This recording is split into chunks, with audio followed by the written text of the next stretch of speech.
이 세상에 있는 모든 존재는 언제나 자신의 반려자를 찾고 있습니다. 우주의 행성 역시 위성이라는 반려자가 있지요. 여러분 안녕하세요. 우리 은하 역시 외톨이가 아니라는 사실 알고 계신가요?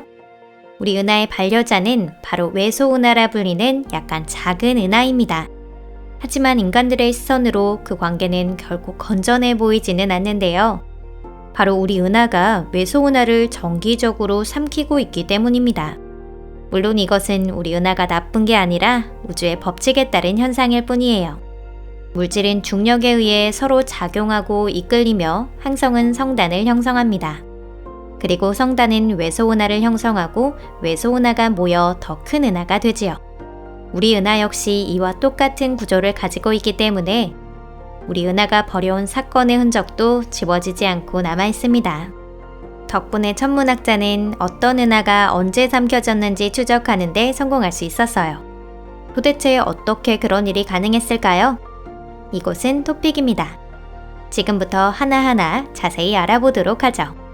그럼 바로 시작해볼까요?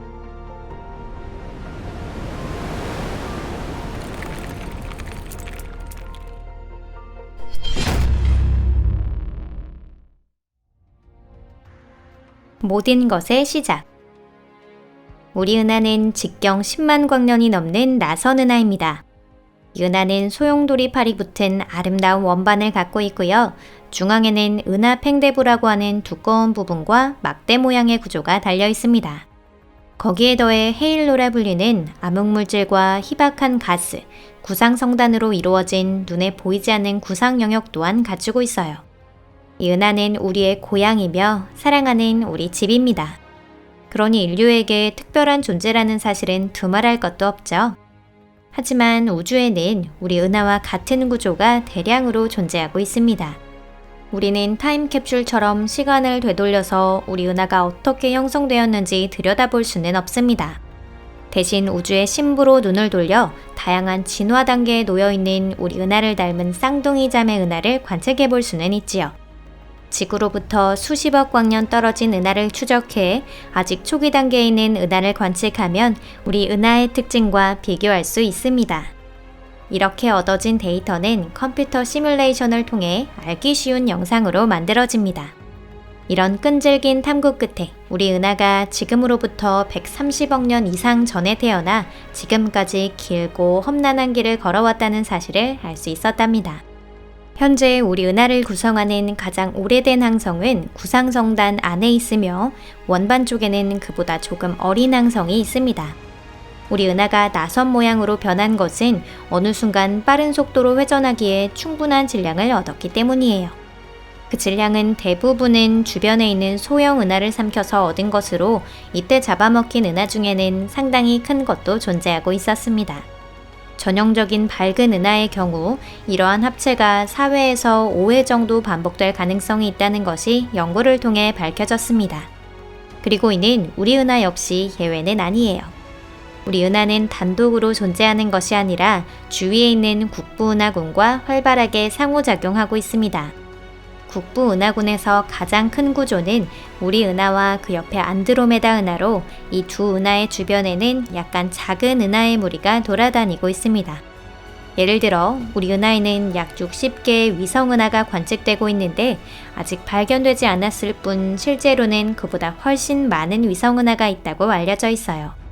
벨라 루빈 천문대에서 예정되어 있는 남쪽 하늘 전역의 조사가 실행되면 어두컴컴한 위성은하의 관측에도 큰 도움이 될 것입니다. 우리 은하의 주변은 가까운 거리에 있는 위성은하에도 영향을 주고 있으며 은하의 헤일로는 위성은하로부터 저온의 가스를 빨아들이고 있습니다. 한편 우리 은하의 위성은하 중 가장 큰 질량을 가진 대마젤란 은하는 상호작용의 영향으로 우리 은하에도 흔적을 남기고 있으며 움직임이 왜곡되어 현재는 초속 32km로 페가수스 자리 쪽으로 향하고 있습니다. 다시 말해 우리 은하는 태어난 지 얼마 되지 않았을 때부터 위성은하와 상호작용을 통해 질량을 늘려왔고 머지않아 위성은하를 완전히 삼켜버릴 운명을 갖고 있습니다. 아득한 옛날에 일어난 대규모의 합체나 우리 은하의 삼켜진 은하에 대해서 뭔가 더 알아낼 수는 없는 걸까요? 족보, 조금 전 우리 은하 헤일로에선 가장 오래된 별들이 구상성단을 형성하고 있다고 말씀드린 것 기억하시죠? 구상성단이란 중력에 의해 연결된 항성 모임입니다. 이곳은 언제나 별의 수가 너무 많아서 만원버스처럼 꽉 차 있어요. 그 중에는 우주의 무거운 원소가 그다지 많지 않았던 시기에 태어나 금속이 거의 포함되지 않는 별도 있습니다. 구상성단은 그 존재 자체만으로도 이미 재미있는 현상이지만 전문가들은 이 현상이 과거 우리 은하를 알기 위한 수단이 될 수 있지 않을까 생각했습니다. 사실 이 구상성단의 대부분은 위성은하와 합체했을 때 출현한 것이기 때문이죠. 결국 이 구상성단을 조사하면서 천문학자는 우리 은하의 족보를 작성하는 데 성공했습니다. 그러니 이제 우리 은하에는 증조할머니와 증조할아버지에 대한 정보가 포함된 멋진 가족 기록이 새겨진 셈입니다. 다만 모두 우리 은하가 수십억 년 전에 삼켜버린 가족들이죠. 연구자들은 우리 은하 구상성단에 있는 항성을 금속의 조성, 연령, 궤도의 특징으로 나누어 해당 데이터에 따라 컴퓨터 시뮬레이션을 실시했습니다. 그 결과 우리 은하는 과거의 대규모 합체를 적어도 5번 경험했고 그때 삼킨 위성은하에는 1억 개 이상의 별이 포함되어 있다는 사실도 알게 됐습니다.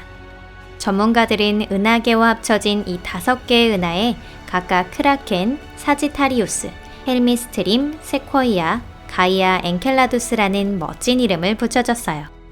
여러분들도 우리 은하에 먹혀버린 이들에게 애도를 표해주세요. 이러한 은하는 모두 더 이상 존재하지 않습니다. 하지만 언제까지나 우리 은하계를 구성하는 별의 일부로 계속 존재할 거예요. 지금으로부터 약 90억 년 전에 일어난 가이아 엔켈라두스와의 합체를 통해 우리 은하 팽대부에는 약 10억 개의 별이 늘어났는데 은하수 역사상 가장 큰 합체는 크라켄과의 충돌입니다. 분명 하워드 러브크래프트도 만족스러운 미소를 지었을 거예요. 우리 은하가 크라켄과 충돌한 것은 110억 년도 더 전의 일입니다. 이 충돌에 의해 우리 은하에는 13개의 구상성단이 새로이 더해졌어요. 또 다른 연구를 통해 우리 은하 중심으로 삼켜진 은하의 흔적이 하나 더 발견되었는데요. 이 영역에 있는 몇몇 항성들은 화학 조성과 궤도의 특징이 다른 별들과 다르며 오히려 위성은하에 포함되는 별들과 비슷합니다. 은하의 중심은 오랜 시간 먼지구름으로 덮여 있어 그동안 이런 사실을 깨닫지 못했습니다. 하지만 연구자들은 중심에서 13,000광년 떨어진 곳에 존재하는 수백 개의 항성 집단을 관측하는 데 성공했습니다. 이들 항성은 과거 헤라클레스라는 은하에 속했던 것입니다. 헤라클레스는 가이아 엔켈라두스의 2배의 크기로 항성의 총질량은 태양의 약 5억 배입니다. 헤라클레스와 합체가 일어난 것은 지금으로부터 약 100억 년 전, 우리 은하가 아직 매우 젊었을 때의 일이에요. 만약 이후의 연구에서 은하계 중심에 있는 기묘한 항성이 헤라클레스의 자네라는 것이 실제로 증명된다면 이 위성은하가 어쩌면 우리 은하의 헤일로를 만든 장본인이 될지도 모릅니다.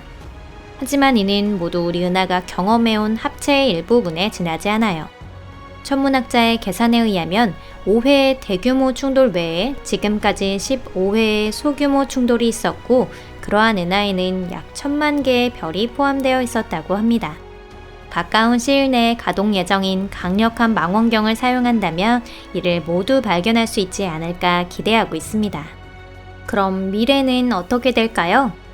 25억 년 후 우리 은하는 아마도 대마젤란 은하를 삼켜버릴 것입니다. 이 은하는 직경 1만 4,000광년 정도로 우리 은하보다 훨씬 작아요. 하지만 우리 은하가 이 작은 은하를 쉽게 삼킬 수 있는 것은 아닙니다. 천문학자의 추산에 의하면 대마젤란 은하의 물질은 은하계 중심에 있는 초대 질량 블랙홀을 데우고 있습니다. 이로 인해 블랙홀은 주변의 가스를 활발하게 나누고 있는데 이 크기가 커지면 제트라고 하는 고에너지 입자 흐름을 방출하게 됩니다. 어쩐지 엄청난 천체쇼처럼 들리지만 태양계가 피해를 입지는 않을 거예요. 그로부터 20억 년이 더 지나면 우리 은하는 바로 옆에 안드로메다 은하와 충돌합니다. 어느 쪽이 어느 쪽을 삼킬지는 판단이 어려워요. 크기도 그리고 어쩌면 질량도 우리 은하보다는 안드로메다 쪽이 더 크기 때문입니다. 다만 합체를 시작하면 하늘에 얼마나 아름다운 광경이 펼쳐질지는 아무도 알 수 없어요. 여기서부턴 다른 영상에서 이미 다룬 적이 있습니다. 혹시 기억이 나시나요? 그렇다면 댓글로 남겨주세요. 저희 채널을 얼마나 많은 분들이 보고 계신지 궁금합니다. 오늘 영상은 여기까지입니다. 끝까지 시청해주셔서 감사합니다. 우주 규모의 사건을 생각하는 것은 매혹적이면서 동시에 슬픈 일이기도 합니다. 이처럼 긴 기간에 비하면 그것을 논하는 우리는 아주 잠깐밖에 살 수 없기 때문이죠. 하지만 그렇다고 우리가 우주에 관심을 가질 필요가 없다는 뜻은 아닙니다. 우리가 지금 가진 지식과 기술은 모두 선조들이 쌓아온 공작이니까요.